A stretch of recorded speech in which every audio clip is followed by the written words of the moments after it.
Hello అండి. నమస్తే. నేను మీ ప్రియ. అందరూ ఎలా ఉన్నారు? బాగున్నారా? నేనైతే చాలా బాగున్నాను. నా ఛానల్ ఫస్ట్ టైమ్ చూస్తున్నట్లయితే కనుక లైక్ చేయండి, సబ్స్క్రైబ్ చేయండి, బెల్ ఐకాన్ కొట్టడం అస్సలు మర్చిపోవద్దు. ఏంటి నల్లేరు కడలతో ఓన్లీ పచ్చడేనా? కాదండి. ఇలా మనం దోసలు కూడా వేసుకోవచ్చు. ఎప్పుడు మనం రొటీన్‌గా వేసుకునే దోసల్లాగా కాకుండా ఇలా డిఫరెంట్‌గా కూడా ట్రై చేయండి. టేస్ట్ అయితే చాలా బాగుంటుంది. అండ్ హెల్త్‌కి కూడా చాలా మంచిది. ఈ నల్లేరు కాడలు అనేవి మన బోన్ స్ట్రెంథెనింగ్‌కి అన్నిటికి చాలా బాగా యూజ్ అవుతుంది. ఇప్పుడైతే ప్రాసెస్‌లోకి వెళ్ళిపోదాం. ఈ నల్లేరు కాడల్ని వజ్రవల్లి అని కూడా అంటారండి. ఇది కండరాలకి శక్తినివ్వడానికి కూడా సహాయం చేస్తుంది. 40 ఇయర్స్ దాటిన ఆడవాళ్ళలో మెనోపాజ్ దశలో ఎముకలు, కండరాలు ఇవి చాలా వీక్‌గా ఉంటాయి కదండీ! అలాంటి వాళ్ళకి కూడా చాలా బాగా యూజ్ అవుతుంది. దీంట్లో హై ఫైబర్ ఉంటుంది. అందువల్ల ఫైల్స్ రాకుండా చేస్తుంది. మనం నల్లేరు కాడలతో దోసలు వేసుకుంటున్నాం కాబట్టి మినపప్పు అస్సలు యూజ్ చేయమండి. ఓన్లీ రైస్ మాత్రమే తీసుకుంటాం. ఒక 2 గ్లాసెస్ రైస్ తీసుకుని దాంట్లో కొంచెం మెంతులు వేసుకుని ఓవర్ నైట్ నానబెట్టండి. నెక్స్ట్ డే మార్నింగ్ నీట్‌గా వాష్ చేసేసుకుని పక్కన పెట్టుకోవాలి. దానిలోకి మన కారానికి సరిపడా పచ్చిమిర్చి కూడా యాడ్ చేసుకోవాలి. ఇప్పుడు నల్లేరు కాడల్ని క్లీన్ చేసుకునేటప్పుడు ఫస్ట్ చేతులకైతే కొంచెం ఆయిల్‌ని అప్లై చేసుకోవాలండి. ఎందుకంటే ఇది కొంచెం ఇచ్చింగ్ ఉంటుందనమాట. అందుకని ఫస్ట్ ఆయిల్ అప్లై చేసుకుని తర్వాత నల్లేరు కాడల్ని ఇలా ముక్కలుగా కట్ చేసుకోవాలి. మనం ములక్కాడకి పైన పీచు ఎలా తీసుకుంటామో వీటికి కూడా సేమ్ అదే ప్రాసెస్‌లో పైన పీచు తీసేయాలండి.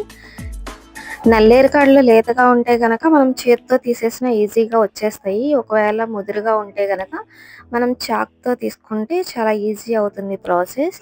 ఈ నల్లేరు కాడల వల్ల చాలా హెల్త్ బెనిఫిట్స్ ఉన్నాయండి. మన శరీరంలో ఎక్కడైనా బోన్స్ విరిగిపోయినప్పుడు ఈ నల్లేరు కాడల్ని ఒక పేస్ట్ లాగా చేసేసి ఆ బోన్స్‌కి కడితే గనక అది చాలా త్వరగా అతుక్కుంటాయన్నమాట. తర్వాత వచ్చి దీంట్లో పీచు ఎక్కువగా ఉండడం వల్ల డైజెషన్ బాగుంటుంది. అలాగే ఎలాంటి కాన్‌స్టిపేషన్ అలాంటివి కూడా లేకుండా ఉంటాయి. ఇలా చిన్న చిన్న ముక్కలుగా కట్ చేసేసుకున్న తర్వాత నీట్‌గా వాష్ చేసేసుకొని పక్కన పెట్టుకోవాలి. ఇప్పుడు మిక్సీ జార్ తీసుకొని దాంట్లో ఒక చిన్న అల్లం ముక్క, అలాగే పచ్చిమిర్చి, కొంచెం జీలకర్ర, తర్వాత మనం ఆల్రెడీ వాష్ చేసి పెట్టుకున్నాం కదండీ రైస్, ఆ రైస్ కూడా యాడ్ చేసేసుకోవాలి. మనం రైస్ తీసుకున్న క్వాంటిటీ ఎక్కువగా ఉంటే గనక ఒకసారికి అవ్వదు అంటే గనక 2 టైమ్స్ మిక్సీ పట్టుకోండి. రైస్ యాడ్ చేసుకున్న తర్వాత దానిలో నీట్‌గా వాష్ చేసి పెట్టుకున్న నల్లేరు కాడ ముక్కలను కూడా వేసేసుకోవాలి. దానిలో ఒక హాఫ్ స్పూన్ జీలకర్రను కూడా యాడ్ చేసుకోవాలి. మనం ఎలా అయితే పెసరట్టుకి యాడ్ చేసుకుంటామో సేమ్ అలానేనండి. తర్వాత ఒక గ్లాస్ వాటర్ మన కన్సిస్టెన్సీకి సరిపడా వేసుకోవాలి. తర్వాత కొంచెం ఉప్పు కూడా వేసుకొని మెత్తగా గ్రైండ్ చేసేసుకోవాలి. ఇలా గ్రైండ్ చేసుకున్న తర్వాత దాన్ని ఒక జార్‌లోకి ట్రాన్స్‌ఫర్ చేసేసి పక్కన పెట్టుకోండి. ఇలా పక్కన పెట్టుకోవడం అంటే మూత వేసేసి దాన్ని ఒక 1 అవర్ పాటు దానికి రెస్ట్ ఇచ్చేసేయాలి.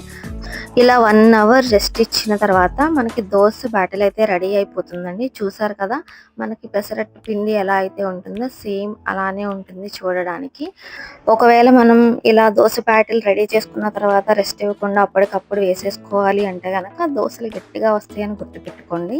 ఇలా ఒక 1 అవర్ రెస్ట్ ఇవ్వడం వల్ల దోసలు చాలా సాఫ్ట్‌గా వస్తాయని గుర్తుపెట్టుకోండి. ఎక్కువ టైం అయినా ఇవ్వచ్చు. మనం మార్నింగ్ టైంలో అప్పటికప్పుడు టిఫిన్ వేసుకోవాలి అంటే గనక ఇలా ఒక 1 అవర్ అయితే దానికి సరిపోతుంది. తర్వాత అట్ల పెనాన్ని ప్రీహీట్ చేసేసుకోవాలి. తర్వాత మనం ఎప్పుడు దోసలు ఎలా అయితే వేసుకుంటామో సేమ్ అలానే వేసుకోండి. కాకపోతే మరీ పల్చగా వేయొద్దండి. ఎందుకంటే అంత పల్చగా వేస్తే దోసలు పర్ఫెక్ట్‌గా రావు. మనకు పర్ఫెక్ట్‌గా రావాలి అంటే గనక అలా పల్చగా కాకుండా అలానే మరీ మందంగా కాకుండా వేసుకోవాలి దోసలు. తర్వాత దాని మీద సన్నగా తురిమి పెట్టుకున్న ఉల్లిపాయలు, అలాగే క్యారెట్ తురుము కూడా వేసుకొని చక్కగా 2 వైపులా మంచిగా కాల్చుకొని పక్కకు తీసేసుకోవాలండి. ఇలా ఒక ప్లేట్‌లోకి పక్కకు తీసేసుకొని సర్వ్ చేసుకోవచ్చండి. దీనిలోనికి పల్లి చట్నీ అయినా లేదు అంటే గనక కొబ్బరి చట్నీ అయినా చాలా అంటే చాలా బాగుంటుంది. ఒకసారి డెఫినెట్‌గా ట్రై చేయండి. హెల్త్‌కి హెల్త్ ఉంటుంది. అలాగే మనకి మార్నింగ్ బ్రేక్‌ఫాస్ట్ కూడా కంప్లీట్ అయిపోతుంది. ఒకసారి మీ దగ్గరలో గనక నల్లేరు కాడలు దొరికితే డెఫినెట్‌గా తీసుకొచ్చి ఒకసారి అయితే ట్రై చేయండి. మనం మన హెల్త్ కోసం ఎన్నో టిప్స్ ఫాలో అవుతూ ఉంటాం కదండీ! ఒకసారి ఈ నల్లేరు కాడలతో కూడా ఇలా దోసలు డిఫరెంట్‌గా ట్రై చేయండి. ఎలా వచ్చిందో కామెంట్ చేయండి. Thank you for watching.